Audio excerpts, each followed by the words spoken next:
Hey everybody, this tutorial is to show you the perfect, what I believe, this is just my opinion, I believe I have found the perfect option to play for a beginner or for anybody with a limited budget or for any time you want the DAX stacked in your favor on a play where the S&P 500 is bouncing off its 50, you got good market tone. It's one of those plays. It's an option where its underlying stock would be bouncing off the 50 or the 20 the same exact time that the S&P 500 would be bouncing off its 50 or its 20. So you would get good movement in that direction. As long as the S&P moved in that direction, this underlying stock would be moving in that direction too. I'm going to play this in an up scenario. And it would be very profitable, and it's great for those on a budget, or even if you have a ton of cash to spend, it's a great opportunity when you see the S&P 500 bouncing off its 20 and 50. For sure, it's 50. So I'm going to introduce you to the stock in question. It's not really a stock, it's an ETF. So it's a collection of stocks. It's called a SPDR. It's a SPDR ETF for the S&P 500. And if you look at this SPDR, you will notice that it mirrors the movement almost identically to the S&P 500. There's just a little bit of difference in between the two, but it's almost exact. And if you look at the price of the SPDR, we're talking prices of $186.20. It's currently where it's sitting. And if I zoom in here, you can see that on this particular day, we came all the way down and we have bounced off our 20-day moving average. And the way the S&P works is it tends to ride its 10 and 20-day moving average. When it bounces off its 20, we usually always get a bounce up from that. So you play the S&P 500 or you play the SPDR just like a 20-day mover, a 10 or 20-day mover. So anytime it bounces off the 20, you can buy in on a call, and anytime, of course, it bounces off the 50, you can buy in on a call. Now, what if you're in a downtrending market at the time? Well, if the S&P 500 is trending down, we're in a bear market. Okay, and you just hold off on this tutorial and revisit it later when the bear market is over, because the bear market only lasts anywhere from 3 to 9 months. Then we're into a new bull market, and you can play this all day long. Okay, and here's what I really like about it. So the S&P 500 came down and bounced off its 10.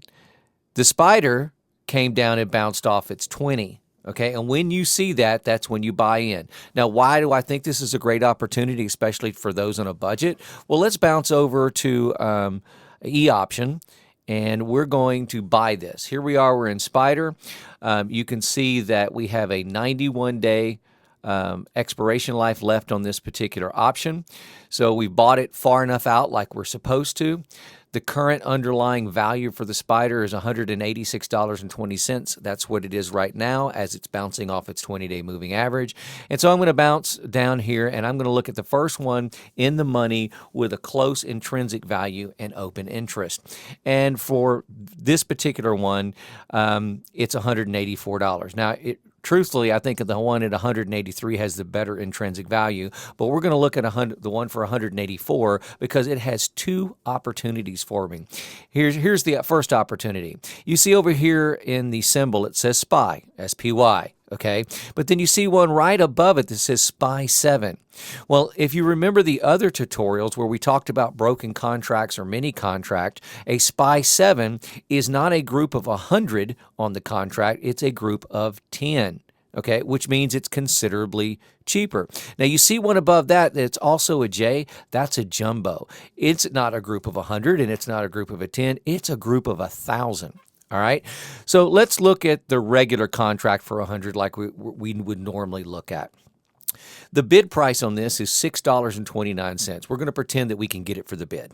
Okay, well, $6.29 times 100, that means that's going to cost me $630. Well, what if I have a budget of only $300 to play with? Okay, $300 to play with. That's all I have. Okay, well, the one right above it, the broken contract, the SPY 7, is $5.90, but that's only times 10, not 100. So that's not $590, that's $59. Well, I can buy, if my budget was $300, divided by 59 equals, I can buy just over 5 of those. I can buy 5 of these. And look, we'll move all the way to the right over here to the middle column. This is our open interest. You can see we have plenty of open interest on the broken contract or the mini. This is what the open interest is on the regular one. You see we have tons there. If you look all the way to the right on the delta, you see the delta is identical. It's 0.577 for both the mini and the regular contract. And what does that mean? Well, in a normal scenario for a regular contract, every time the underlying stock moved in your favor $1, you would make 57.7 cents. Okay? Well, since you're talking about a mini or a broken contract, that's not 57 cents, that's 5.77 cents. 5 cents, okay? Just under 6 cents. So, but that's okay, because you can do this all day long until you get up to the point where you can afford full contracts. Again, I'll go back to the chart here. The way that you play the S&P 500 or the spider that's associated with it is you bounce it off the 20, okay? You'll see opportunities where it bounces off the 10, like right here. I would never buy in on that. But 2 days later, when it broke the 10 and came down and bounced off the 20, I'd have bought in right there.